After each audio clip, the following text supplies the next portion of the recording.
We have to do lots of things to move forward. We have to learn to do that with gratitude. We have to do that with the ability to look at those experiences and say, this is what got me to where I'm at. This is who I am, and how I got here is all of these experiences, and look at them outside of the meaning that we create around them.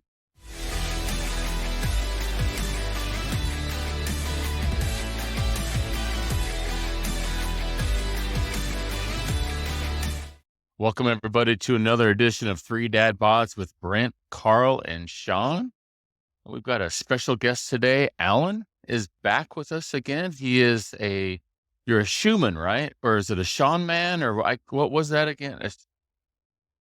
I'm just a person. He is I'm a Shaman. I You love have shoes. the best shoes. So You I have the do best have shoes. lots of shoes, and I love them. So Guess who's back today?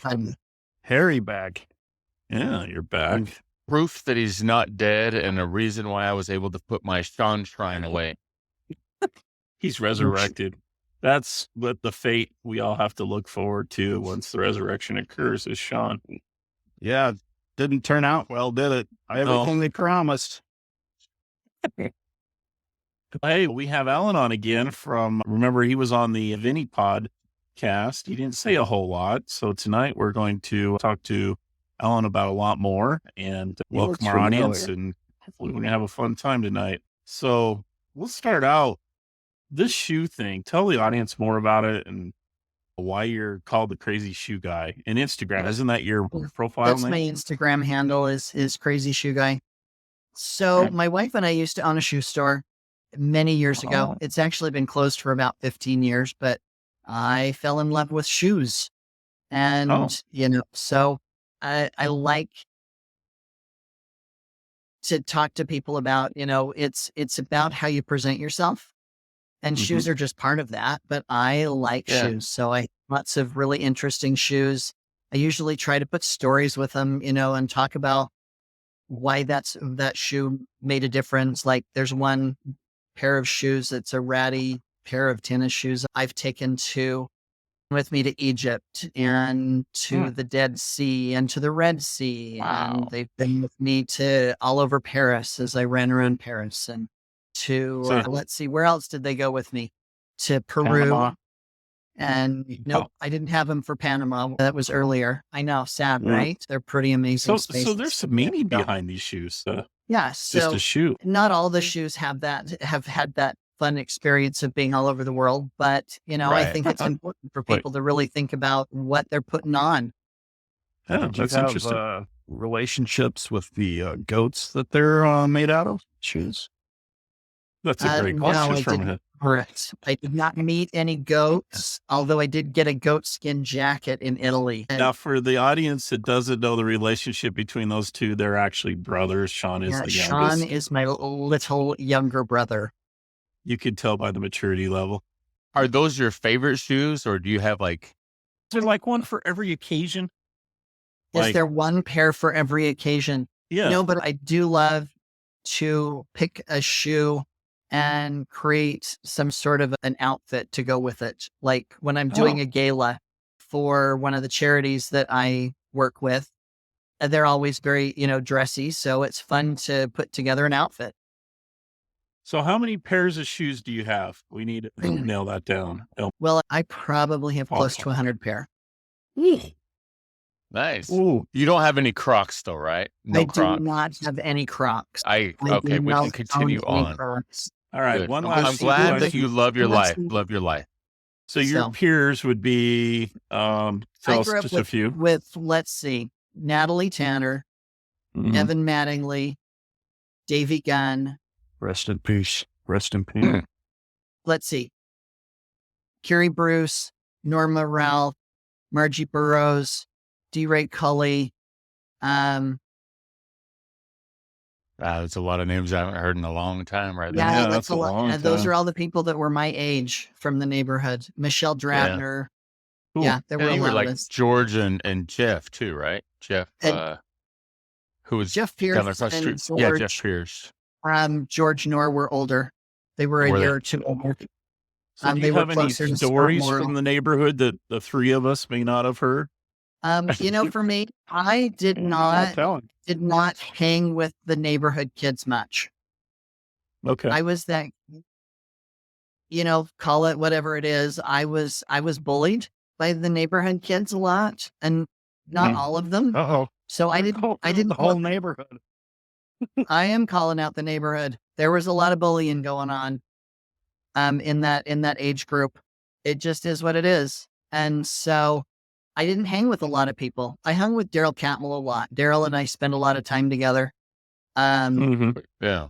And when you got out of that neighborhood, when you went to school, did you go to When you college? escaped. And how did you meet your wife? Because isn't she from our So she's from state? that Or same neighborhood, just further yeah, towards 3,500 South, a little further north. So the funny That's what I thing is, thought. Susan Couple and I blocks were out. in kindergarten together at Jackling Elementary. Then Susan and I both went to Kennedy Junior. Let me Okay. And ask, then what's her maiden name? What's Susan's maiden name? Susan's maiden name is Bolander. Huh. Yeah, that name So sounds she familiar. was the I don't baby I of don't her remember her at family. all. Yeah, she would have been, you probably wouldn't have known her because she's my age. She's 4 years older. Yeah. She was out of high Yep. school before you were having. And so, Susan and I ended up going to different colleges. We both went on missions. Well, At did different you know colleges. each other like through middle school and through Oh high yeah, oh school and yeah. stuff you did? I had a huge crush on one of her girlfriends. Yeah. We're not talking about that. And so I would walk home from school with them, and then we, you end up at different high schools, but you're still doing church stuff together. Yeah. Yeah. That same singles word for 4 years, and then I finally asked her out. So how did you guys like get together and, Oh, How you did didn't we maybe end tell up first us together? date that. and I yeah. thought you were asking them how they. Well, so Susan was in charge of activities in the singles ward. And so she came over and we were doing a service project and a service scavenger hunt. Well, my parents had ripped out their front yard, and they, so one of the places everybody had to come to was the front yard at mom and dad's house to help with the yard. Um, and Oh, that wasn't a so, big self-serving. well, yeah, not Susan set it Hey, up. I It got an wasn't me. idea.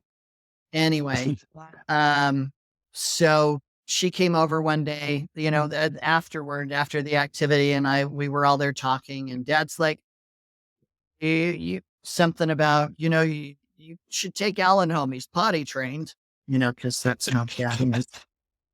And Susan will tell you that the first thought in her head was, I'm not taking him home, and I wouldn't even date him. And Dang. that's in her head, so But I she will just laughed marry him. and And laughed. bear his children. Yeah. Yeah. Anyway, so we were in the singles word for about 4 years together, and I Wow. finally took her out, and it wasn't that I was asking her out because I was looking for a girlfriend. She's nice. I really like her. Yeah. As a person, she was fun. She wasn't scattered. She wasn't giggly. She wasn't one of those girls that just didn't have a lot of substance to her. She Yeah. was very bright. She had been doing business stuff for years. In fact, in junior high, she was so serious and everything. I don't think she owned a pair of jeans. She always went in a skirt and a blazer, very Oh, wow. businesslike. Because that's how my mother-in-law, Sue, always was. She was very professional. My Yeah. mother-in-law opened the first computer store in Utah. It was called the Bike Shop, Wow. and they sold mainframes. And so Susan had to go downtown and work with her mom every day. And so she was just very businesslike. And so I always thought she was so serious. And Yeah. so I just not really that interested in getting to know her that well. Anyway, I asked her out, and we found out how similar our interests were. We both loved Both like Victorian shoes. homes. No, that was much later. And just we got talking, and we just got to be friends. And so we ended up married because she's awesome. And why That's wouldn't awesome. I? So how long did you guys date, and then what year did y'all get married? We dated for about 3.5 months before I asked her. And then Uh-huh. we got engaged and married 3 months later. So the whole thing was Nice. like 6.5 months. And we just had our 30th wedding anniversary the first part of February. Congrats, So man. That's awesome. I Good call job, it man. successful. She hasn't kicked me out yet. So we're in Where'd you good shape. go? Where'd you go to celebrate that? The 30th anniversary, we just went to Hawaii. That's right. Yeah, We it We was a just fun got time. It back looked like. last Wednesday. So haven't even been home a week. Which And how island? many kids do you have? And what their ages are? So we have 3 children. Our oldest passed away as a baby of SIDS. Okay. Our second child is Haley, and she is 25. Oh, And our third child is Dylan, and he is 23. They're both approaching birthdays. Wow.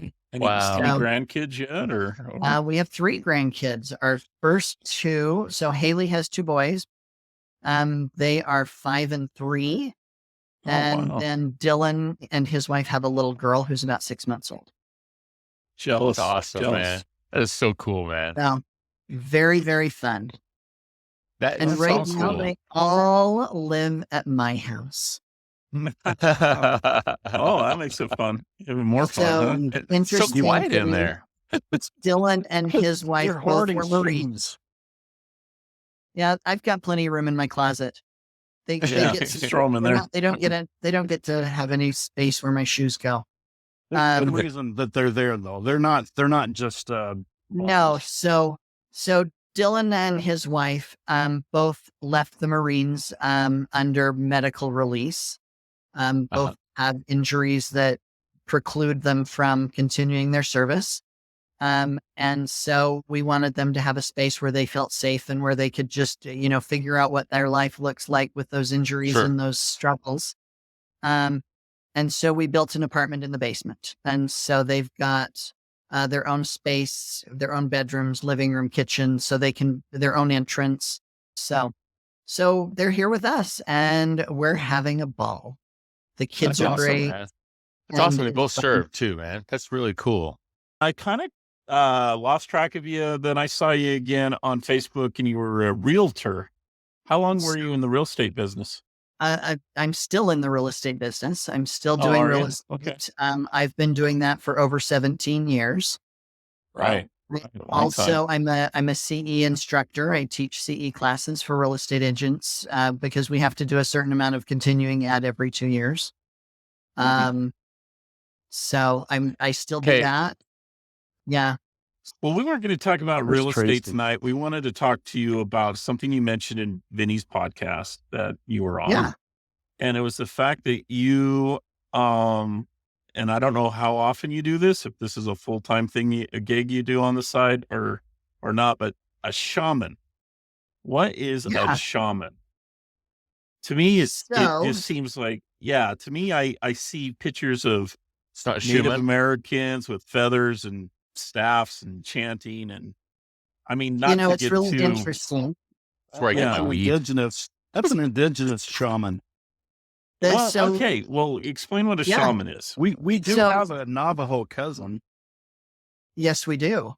She lives in Um, Arizona. She does. So the word shaman is came from a tribe in Siberia, from a group in Siberia. That's where that's kind of the origins of the word or the name shaman. But what it really means is it's someone who's a teacher. It's someone who bridges the two worlds, the physical world and the spiritual world. It's really about your culture. There are shaman represented in different groups worldwide. They're just called different names. If you look at the Gaelic traditions through Northern Europe, and you have different groups that through South America, the Inca, where those traditions come from. You've got different groups all over the United States and Mexico. And they go all by different names. You've got wise men, you've got shaman, you've got healers, you've got wisdom keepers, you've got all sorts of different names. And so the Western world has just adopted the name shaman for all of those types of things. And so that's kind of where that comes from. So my story is I started about 7 years ago. I met this guy named Vinny, and he started me on this different path of understanding, some different spiritual things. And I started looking at, all of the things that people have experienced when they're on the other side and how that all fit in with, our lives here. And about 2.5 years ago, my wife and I wanted to maybe learn about sound healing because our 2 grandsons are both on the autism spectrum. And we thought, maybe some sound healing would be something that would be beneficial for the boys. What's sound healing? Explain that. So sound healing would be using different types of instruments, like a sound bowl is something that you often see that gives off different tones, or a singing bowl is what they call it. It gives off different vibrations and different tones.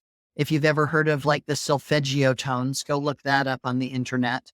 It's different frequencies and how they affect your body. Did you say self-flagellating tones? No, I did not say. I said solfeggio. Clean out your ears and turn up your hearing aids, Sean. It's basically those anywhere tone bars, right? Like there's so many different things you can use. You can use tuning forks. You can use there. If you go look up healing frequencies on YouTube, you'll get hundreds of thousands of options for things to listen to, delta waves and theta waves, and we could talk about just the sound healing portion for hours. It's those chants you hear too, like those Buddhist chants. That is part of it as well. You've got the chants and the meditation. There's so many things that go into the healing process, and sound healing is just something that we were interested in. And so we looked into that and started learning about that. And Susan was invited to go participate in a shaman class. And we thought this could be really interesting. Now, wait, before you go there, was there any reservation because this is way out of the wheelhouse normally, going to a shaman class. What was your perception before you went to the class, and then tell us what happened in the class? And also, in the class, when you first met him, were you able to squeeze the shaman? No, that's Norman Brent. Wow. I like that. That's pretty interesting. You type that together. And no, we don't squeeze the shaman. Susan can squeeze the shaman. All right, sorry. Go ahead, Alan. Sorry.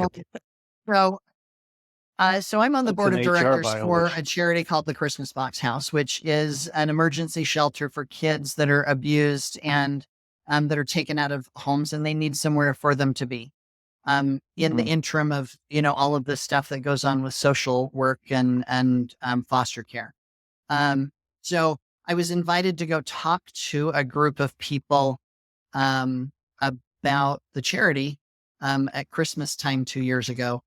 And as I'm sitting there in the space, the host introduced all of these people around the room and said, "Oh, and this guy's a shaman, and this guy's a shaman, and this lady's an oracle."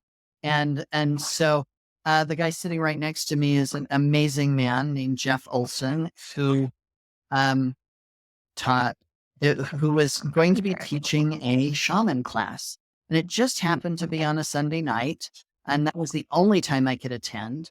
And so I thought, okay, maybe I'll take it. I don't know for sure. Again, the reservations, right? The thought process. This doesn't quite fit in with all the things that I was raised in. Because I was raised LDS, and I've always been the one who did everything I was told.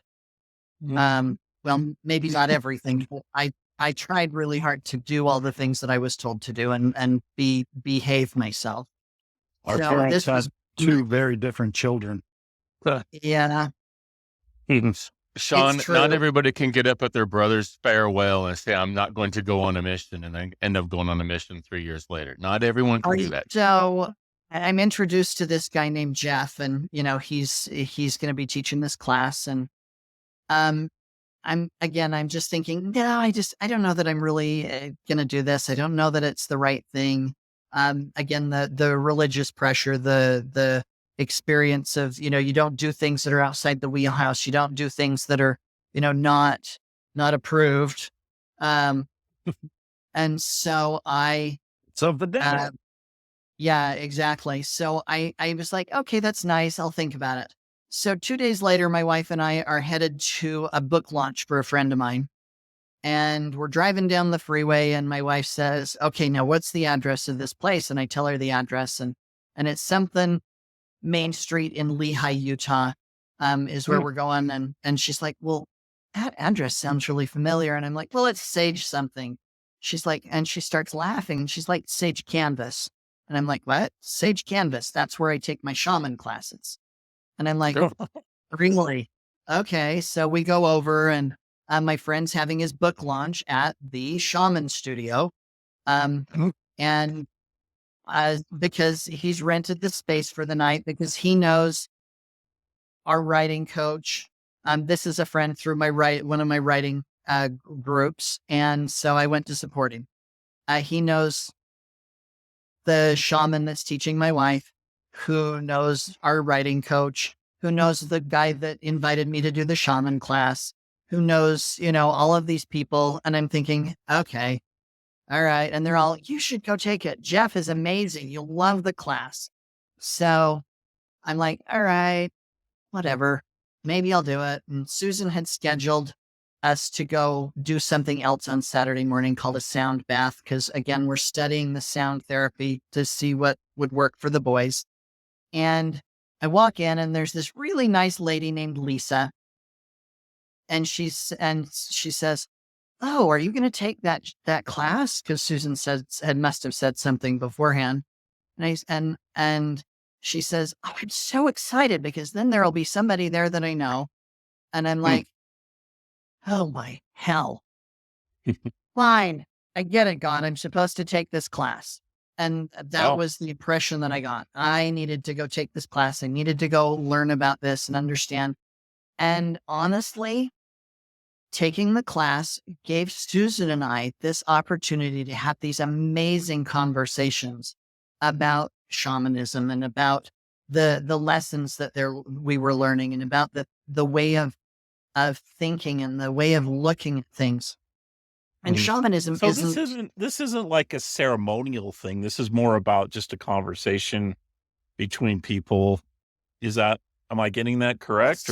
So these are classes. You're having conversations. You're in a workshop environment. You're learning about the archetypes of shamanism, which there are 7, and they're tied to the chakras in your body, which are the energy centers or your nerve bundles that run through your body. You're learning about all of these different things. And then there are shamanic rites that they pass on that give you keys within shamanism, or abilities to accomplish or do things within the shamanic world, and that connect you to the energies of the world and the energies of the spirit world, so that you can be that bridge. It's almost like a Mason then.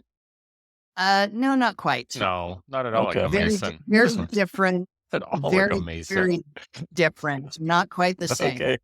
All right. Close to being the same. Sorry. Yeah, no, not even remotely close. Where did that even come from? A Mason? Well, it's because I said the word rights. right. So, yeah, that's where it came Right, from. I know like where the Scottish green rights. comes. Yeah. Well, Yeah, yeah. exactly. So, the interesting thing was, as I was learning, it didn't really do anything different or teach anything different than most of the things I'd grown up with. It's not a religion in and of itself. It's more of an overlay. It's something that can work with your religious beliefs. It can work like a with lifestyle. It's more of a lifestyle. It's more of your thought processes. It's more about learning to have that inner peace. Yeah. I mean, it's really about that. I've been more at peace around learning these things because now guess what? I'm meditating Yeah. and I'm setting intentions. I'm really thinking specifically and carefully around the things I do in my life instead of just kind of bungling around, right? Mhm. So, So now I did a little research on this before we came tonight to have this discussion. Based on what I was looking at on YouTube, and obviously everybody thinks everything on YouTube is true, but uh, there's this one there's this one lady who was talking That's great about about shamanism 101. Basically, it was a lot more about the spiritual, as far as how we relate to the spiritual, and like you said, the chakra and everything. They were mentioning things like shamanic journey. Can you explain what that is, and then a little more about the meditation? I mean, is this something you listen to kind of groovy music? And I mean, go through maybe such would be again, like, there are lots of different groups and different philosophies and different experiences and teachings around shamanism. So you have to kind of know which culture you're coming from, and what those things look like. So shamanic journeys, oftentimes you will hear people say, "I went and did a shamanic journey," and most people are talking about has something to do with plant medicines. oh, So like okay, psilocybin or ayahuasca or peyote or things like that, and those are things that you have to be really careful of because obviously in the United States, those are things that are illegal. I'm just So giving the you help. a lot of people are talking about the shamanic journey in that context. A shamanic journey is often a way to connect with your higher self is probably what I'm going to call that. And you can do that in many different ways. You'll see people doing it through breath work, through just general meditation. A journey is I would almost call it a guided meditation. Oftentimes okay, you'll have somebody who's directing a journey and will direct you through specific spaces. And you can do a journey to meet an animal guide. You can do this to meet your own spirit or guides, or your guardians, those people that are on the other side who are there helping and supporting you in the things that you do. So it okay. really depends on what your goal is to accomplish and who's guiding that. And what group you're in. I have friends who go to Peru, and meet with some amazing shaman down there who are very careful in how they work an ayahuasca journey. And you do that. No, That's about a 2-week experience, and it's all about learning about yourself.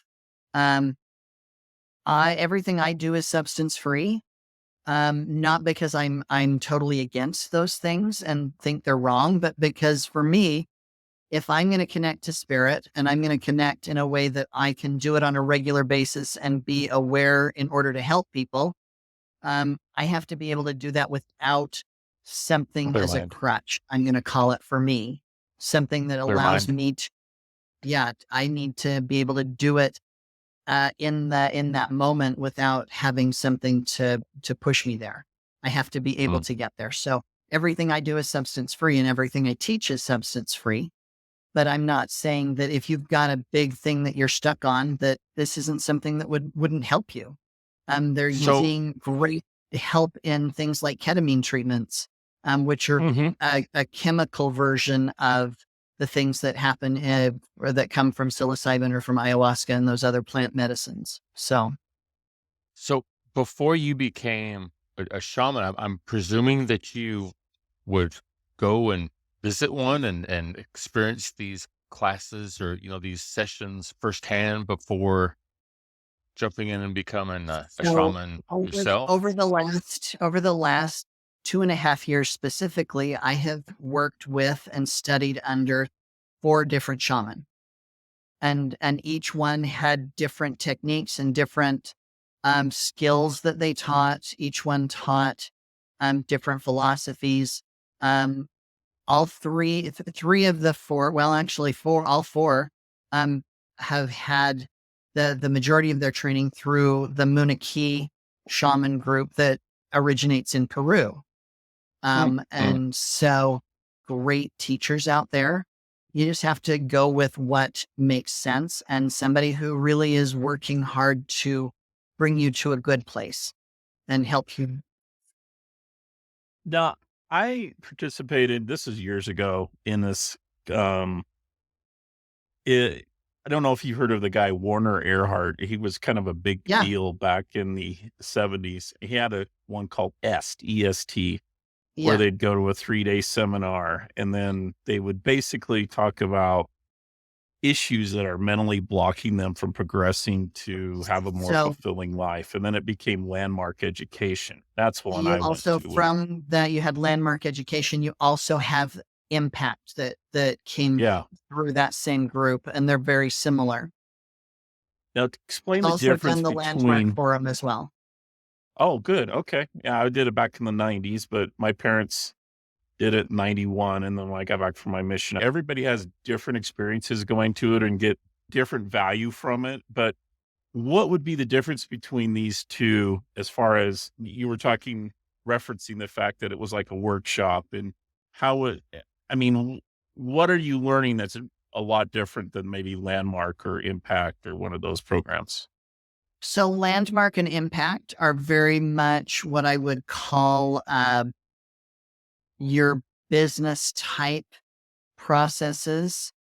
They're very much around who we are in our Western civilization and in getting into your psyche, in, really getting in and figuring out what's going on underneath, but not from a spiritual aspect. Whereas Yeah, definitely not. the shaman courses are going to teach you some skills to do very much the same things from a different aspect. For example, in shamanism, the first archetype that I teach when I teach classes is serpent energy, and which is also coordinates with your root chakra. And it's all about learning to shed the things that don't serve you, just like a serpent sheds its skin. So that's your 30-second lesson. It's, because a serpent doesn't shed its skin just because. In order to grow and to become more of what it's supposed to be, it has to shed that skin. And it doesn't bemoan the fact that it's shedding its skin. It's not sad about it. It doesn't shed the skin and then wallow about it and hang around and rub back and forth against the skin and be so sad that the skin's gone. It doesn't create meaning around the skin. It just sheds the skin and moves on. And it's not an easy process. It has to rub against the rough rocks to loosen the skin. And, just like in our lives, we have to do lots of things to move forward. We have to learn to do that with gratitude. We have to do that with the ability to look at those experiences and say, this is what got me to where I'm at. This is who I am, and how I got here is all of these experiences, and look at them outside of the meaning that we create around them and say, thank you for this experience. It's okay for you to go away, and I don't need this anymore. We can do this physically too. How many of us hoard things in our basements or garages? How many people have so much stuff in their garage that they can't park in the garage because we're so tied to the things. And sometimes people hoard shoes.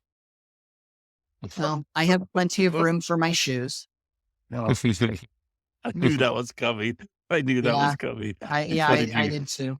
I also like clothes, but everybody has their thing that they keep and that they hoard.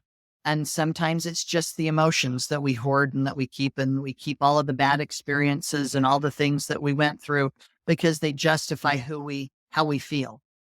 If we No, go. I'm sorry. Go. Just going to say, if we step outside of that, and use those things in that way, we can look at our spirit and at ourself and say, okay, I guess I'm not perfect. That's okay. Let's figure out what I can do to learn more. Right. It's basically just shedding our old skin, moving on to the next step. It's all the still our things that skin, still was us, but it's put it away, S- move on to So the next someone skin. that's really stuck in life has a very bad trauma. Maybe they're in a divorce or just a cycle of doing the same thing over and over and never seeing success, maybe in their financial life, maybe they're in a chronic debt. Would you recommend this as a good path for some of these people? Any of those things would be fabulous for them. Landmark, impact, uh, talking to a spiritual advisor of some sort. I mean, Hmm. um, looking back over my life, I'm able to manage my life after horrific experiences. My son died. I've been able to move forward because I can look at my life and say, what can I learn from this? How can I move myself forward? How can I still enjoy life amidst these hard things?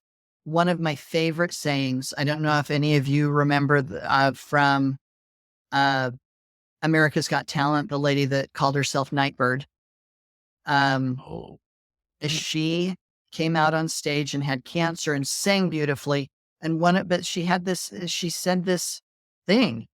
You can't wait until life isn't hard anymore before you decide to be happy. hmm. And I have that saying on a t-shirt that I got from her foundation. It's on a board in our hallway.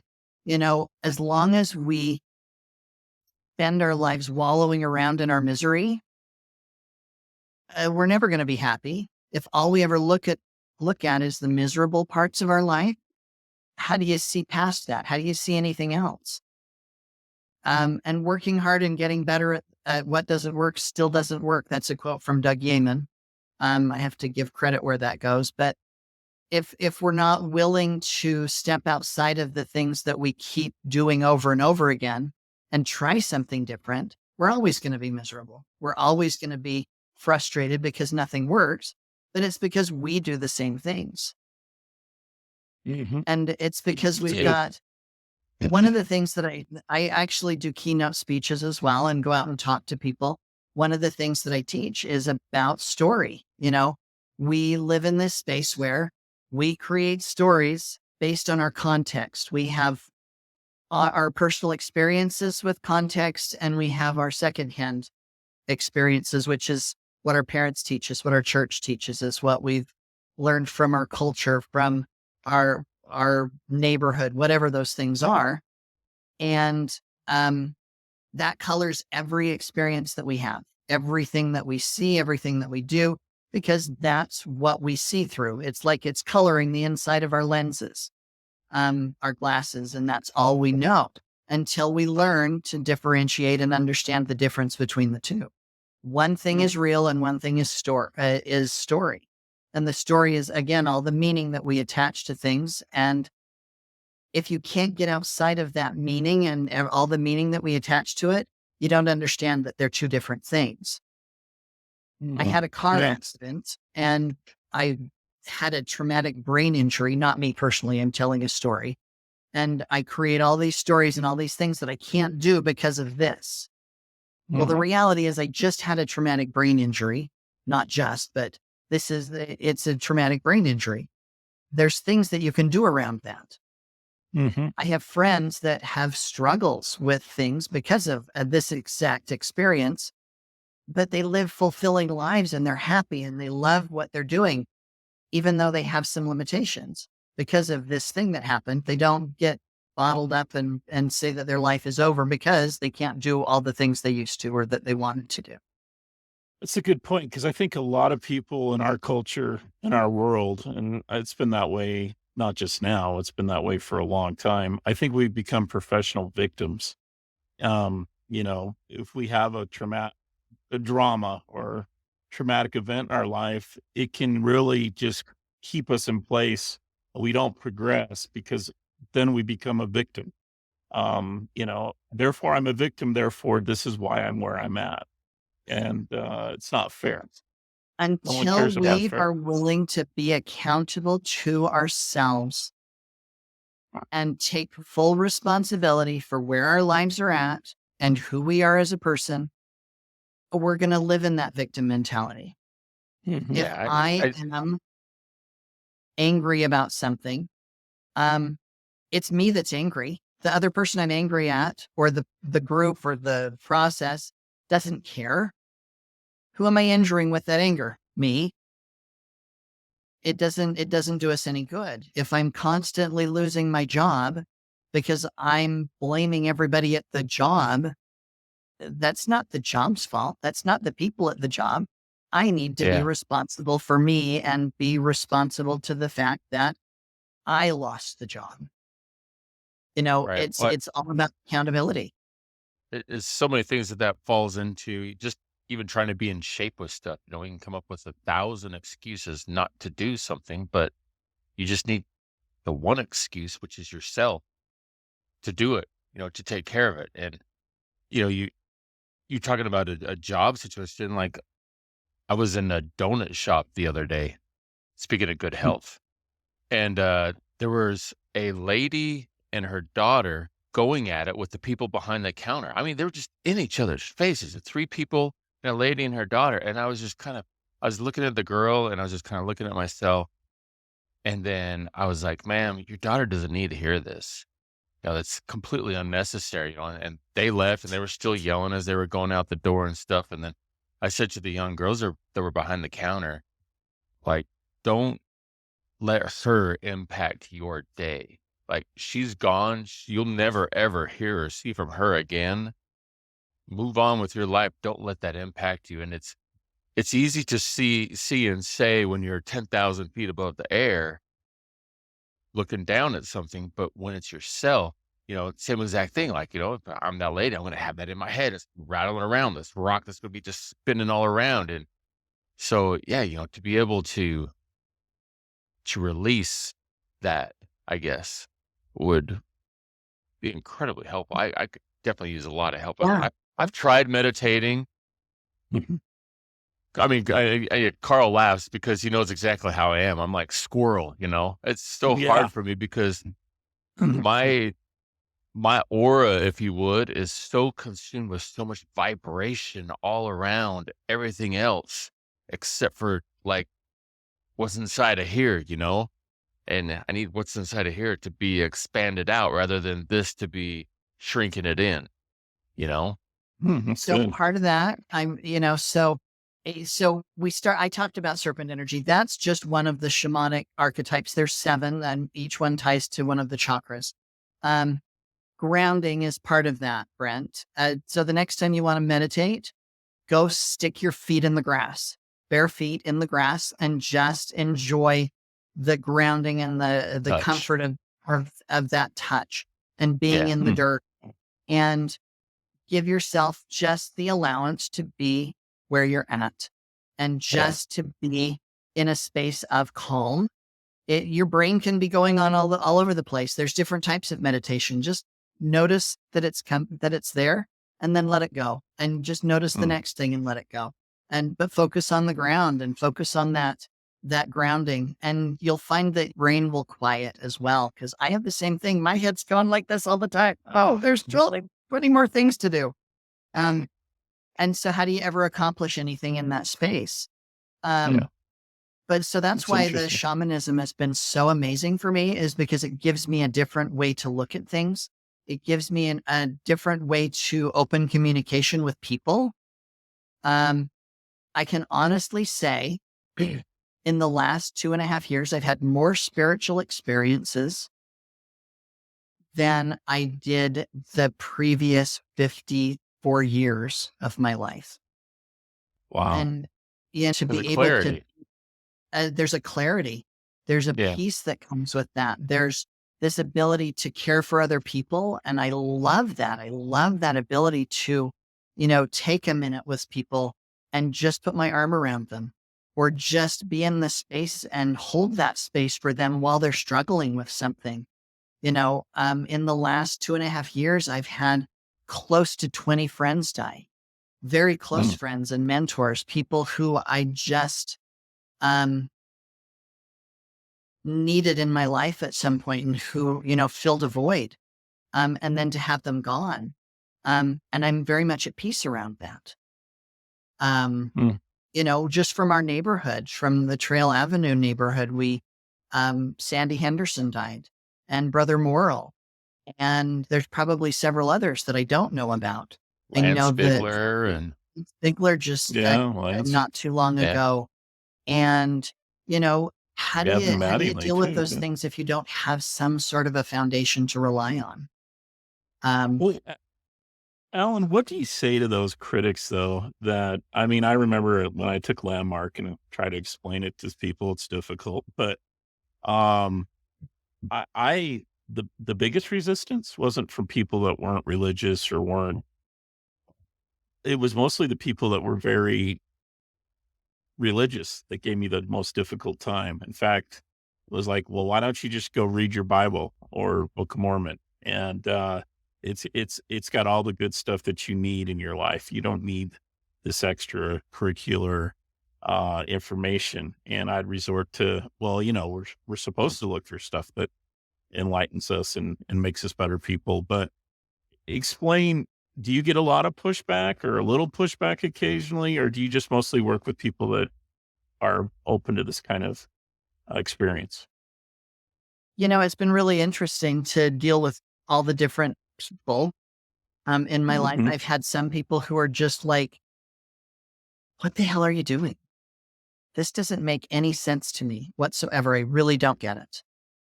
And Mhm. some that are like, you're going to hell. You're not abiding by the Can't be any different precept. than can't be Of any different whatever. than You talked to your yoga. dad about this. I'm sure he wasn't too excited about it, was he? I mean, What's that? yeah, but Your father?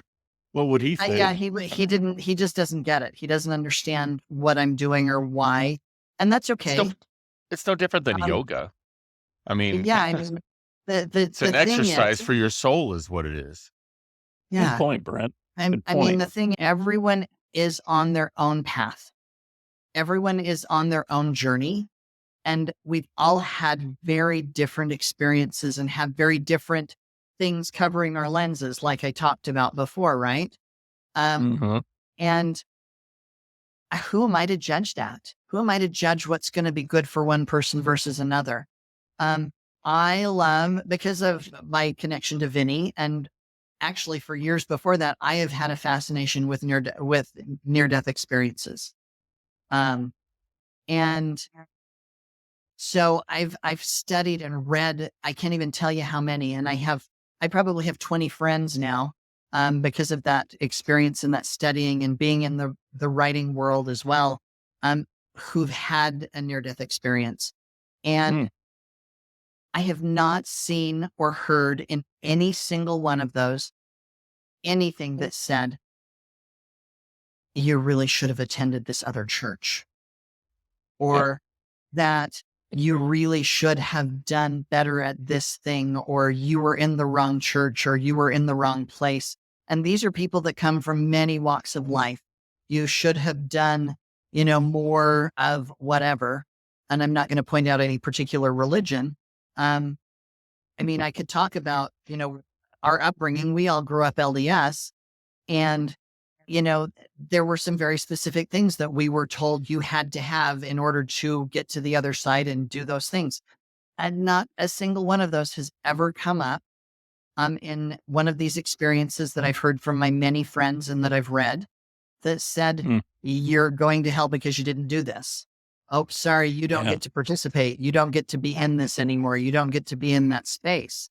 And that doesn't mean that a religion isn't a good thing or that it isn't something that can take care of people. People with a spiritual foundation do so much better throughout their life. And we're going to get to the other side. And I really think it's going to be like God's going to say to us, so sorry you experienced that. Let's talk about it. Right. Yeah. Let's have And a conversation. we hear about, Christ praying for hours and, even days at times. That's a form of self-meditation. It's It's exactly what that meditation, is. yeah. It's finding an inner peace and communication, and It's that beyond communication here, with expanding God. that out, Yeah. Well, so, and I bring that up and I say that because I really think it's important that people understand that other people are on a journey. They are in their Mhm. own space and they need to be given love. Mhm.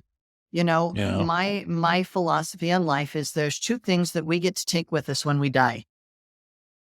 We get to take with us the knowledge that we've acquired, the experience, the wisdom. We get to take that with us because that's part of who we are. And the other thing that we take with us is our relationships, the people that we've connected to, the people that we've Our grown to memories. love and that we've, all of that, so if those are the things that we get to take with us, then all the other things we'll figure out. Right. One of the things that Vinny always said, since that's part of our base here, is this is a classroom, not a courtroom. And Amen. Yeah. so Amen. hard because so often we just live in this space of guilt and shame and feeling bad about, whatever it is, doesn't mean that those people aren't going to, be where they need to be. Right. But Yeah. it gets so hard. You were talking about earlier, your own kids, and trying to find their own place. But if you don't work hard and if you don't have the right amount of money, and everything now is, I look at money as almost like points in a game. That's all it is. It's just points, and you rack up points for these things that you do, and we get so tied up. And I'll often tell the people that I work with, live, don't live to work to live. And it getting so much harder and harder and harder because you have to have more and more points just to get food, or Just to just to live. get a house, or just to get Yeah. a car, or to get gas for your car, get the insurance for the car, get a part for the car, get a part for your house. It's all these points that you just got to keep racking up and racking up and racking up. But like you said, when it's over for us, those points go nowhere. I was going to say, why does our life have to be constantly about, as you said, Brent, the points, when there's plenty of things we can do that don't require points? And how much of our life is spent looking at those type of things versus accumulating more points? I know what you're talking about because I've found myself in that predicament. Like, well, geez, I don't have any cash this weekend. What am I going to do? There's plenty to do. What did I want to do? I want to do something where I spend some more money, spend some points, because then I feel more like everyone else. And I feel like I'm a success. I feel like, I'm doing the right thing, when in reality, I'm not. I'm not spending time with the ones I care about the most or love the most. And so I think it's just I think it's a good deception that's been created that It's keeps a part lot of of us off track. it's part of being stuck in the story. Mhm. In the The movie, society, movie the Matrix. Matrix. Yep. Yeah, There you go. we all live in the Matrix, Bunch of and batteries. we're stuck in the story instead of in reality, and understanding that there is a difference between the story and what really happened. And Yeah. And so like, if we can continually focus on what really happened and why did I create this thought process or this thing that I'm worried about or this thing that I'm creating around that, the meaning that I'm creating, then it's a lot easier and we're not as worried about the points and making more points. Or I don't have any money. What am I going to do this weekend? Well, what do you get to take with you? The things you learned and the people you connected with. So how are you going to connect with people? And how are you going to learn something new? Go to plenty the of go to the opportunity to do that. library, go on a hike, go to the park and spend time with the people you love. Go make a new friend. Go join a club. There's Mhm. so many experiences that aren't expensive and that you can just go and enjoy. The Yeah. library is free and has thousands of books on thousands of topics, and you can go figure it out. There's so much fun Yeah. to Yeah. be I had. see some, like Brent said too, there's some people who just think if I work another, 10 hours extra overtime this week or 15 hours overtime this week, not, someone's going to see that and then I'm going to be promoted. And reality is no one thinks about you. 15 I mean, hours we that I think just everybody's, lost. yeah. no one thinks about you. The only one that thinks about you is you most of the time. And unless you're the type of person that, like you said, Alan, put yourself out there, is giving, is sharing, then they think more about you because you make them feel good. You make them feel special. You make them feel part of whatever this all is. And I think that's the key we lose when we think we're going to go out and make a bunch of money and become something, when in reality, it doesn't require money. It requires a sacrifice or an effort on our end to help out. I call it Like the you were natural saying. exchange. We exchange the things that we have for the things that we need or that we want. And we get to determine what are those things that we're willing to exchange our effort and our time and our lifeblood for. Hmm. What is That's a that? good point. I don't know if you guys have seen that movie with Justin Timberlake, but it's where you have your life on your arm. It's a clock that runs backwards on your arm, and you can Oh do yeah, things to I like saw add that. That points and was add it great. in and stuff. But I've often wondered, a deeper meaning in that film, like if we all lived with this clock on our arm, knowing exactly when our time is going to be, and some of the stupid things we do, you'd watch that time disappear off your arm. Well, wow, I just What lost kind 2 of years. decisions? Yes, Yeah. like how much time, how often would we do things differently Well, to and how absorb willing that would you time, be to to keep giving that that time away going? though? That's the other question. Right. Yeah. Yeah. Yeah. If I eat this chocolate cake or eat the Yeah. Knock 19 hours vegetables, off my life for one piece of chocolate cake, or well, what's that look like? gain 30 minutes from a carrot. Well, probably when my clock is this big, I would probably eat the chocolate cake, but when it's this big. Yeah, Well, it's a one matter of scarcity, right? It When is. there's something, we're more careful with it. Yeah. Well, not to keep you too long, but before we leave, Alan, I wanted to talk a little bit about what your plans are in the future. And I understand you will be a published writer. You already have a poem that you've written or a few articles you've written, right? So I have a That you short put out story there. that's published in a little coloring book that I did for somebody, which was really fun. Um, I've been working on a book called The About a Undertaker's. midget? No, Oh, not that kind of short story. it was actually about shamanism. It was kind of fun. Um, Oh, cool. Uh, but I've got a young adult fantasy called The Undertaker's Apprentice that I've been working on for a few years. Um, I have a publisher who's told me I have to have it to them in the next couple of weeks. oh, Um, doesn't mean they'll publish it. That's kind of like a job interview, but oh, it's it's given me some really fun momentum and excitement around getting it done. Love that. I'm also teaching shaman classes. Uh, I do that once a month. So I'm on the third month of a 7-month course of teaching people about things like the serpent energy that I mentioned. But hmm, there's, like I said, there's 7 more of those. I do keynote speeches, and I talk about, seeing the story differently. I have a website that I'm working on that is called The Soul Path, that is spelled the SOLE path, which is a like a shoe. play on the shoes. Um, and I that love will be a lot it. about the speaking that I do and why I think these things are important. And That's awesome. I do guidance sessions with people. I've been doing for years since my son died, I've been doing peer counseling and working with families around grief when they're struggling for whatever reason, because that death is a huge loss of expectations, and that's really hard for people to deal with. So Mm. those are some of the things that I'm up to and that I'm in the middle of, and I'm in a good place mentally and emotionally for me. I love taking care of people. That's Mm. part of who I have become, I guess. Now, if someone It's wants to reach out to you, what's the best way to get a hold of you? Is it through your So, Instagram or through you can Facebook? email me at crazyshoeguy@gmail.com or hmm, theroguesoul@gmail.com. Those are my 2 emails.